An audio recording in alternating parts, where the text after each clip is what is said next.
Yes sir, una naming tanong sa iyo, your reaction doon sa sinasabi ng mga nag-o-observe na napupunta sa authoritarianismo, mga akto na dispotiko at mga hakbang na very symbolism ng isang open declaration ng martial law sa panahon ng tatay niya. Subalit ngayon, walang open declaration of martial law, but the operations and the modus operandi ay iniikutan ng batas, ginigipit ang karapatan ng mamamayan at hindi kinikilala ang saligang batas sa mga Bill of Rights. In essence, Eric, ito yung ating pinaglalaban doon sa hakbang ng maisog. Yung ating obligasyon that we have to continuously be on guard and protect and defend our Constitution. Makikita natin itong kaganapan kahapon, talagang linapastangan muli ang saligang batas. And I fully agree with all the lawyers who spoke before me today, yung iba kahapon pa, si Attorney Harry Roque, si Attorney Sal Panelo, na diskurso na rin ito. And it's very clear in our Constitution, Article 3, Section 4, yung ating karapatan to freely express our mind, our opinion, and our emotions, provided it is in a peaceful and orderly manner.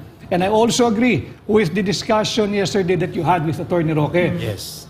Walang dalawa yan eh. Bukod sa yung constitutional provision, meron pa yung Batas Pambansa 880. Yung Public Ironically, Lorraine, yung Batas Pambansa 880, ito yung mga last few laws na naipasa nung panahon nung ama ni Pangulong Bongbong Marcos, ni Pangulong Marcos Sr. At ito yung Public Assembly Act.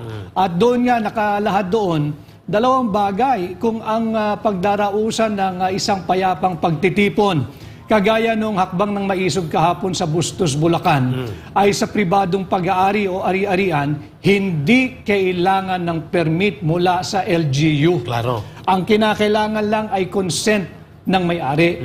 At kung ito naman ay gaganapin sa Freedom Park, makagaya doon sa park sa Bustos, Bulacan o sa poblasyon o sa munisipyo, hindi rin kinakailangan ng permiso. Kinakailangan lang sabihan na sa ganitong araw ay may gaganapin kaming pagtitipon para nang sa ganon, if there is a need to reroute the traffic and provide contingent security, but even the PNP, they should be 100 meters away from the venue. Correct.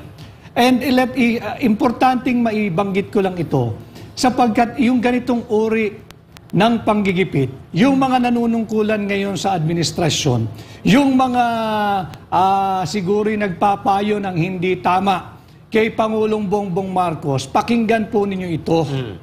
Noong taong 2021, nung kami ay simulang umikot ni Den BBM o ni Bongbong Marcos, pandemic pa yan. Yes. We are observing in other areas all over the Philippines, yung ECQ, MCQ, GCQ. Tama. And I can say this now, we have violated many ECQs, many MCQs. Dahil pagpunta namin sa lugar, we conduct a COVID-19 style of campaigning. Dinadagsa kami ng tao. Hindi mapigilan. Wala kaming narinig na pagbabawal, panggigipit sa administrasyon ni Pangulong Duterte noon. Bakit naman ngayon, it's a peaceful rally advocating for peace, pinipigilan nyo kami, sinisikil nyo kami, at mabuti na lang din sapagkat pinakita ninyo sa tao kung anong uri ng pag-uugali at administrasyon meron tayo at higit pang nagalit ang sambayanang Pilipino. Klaro.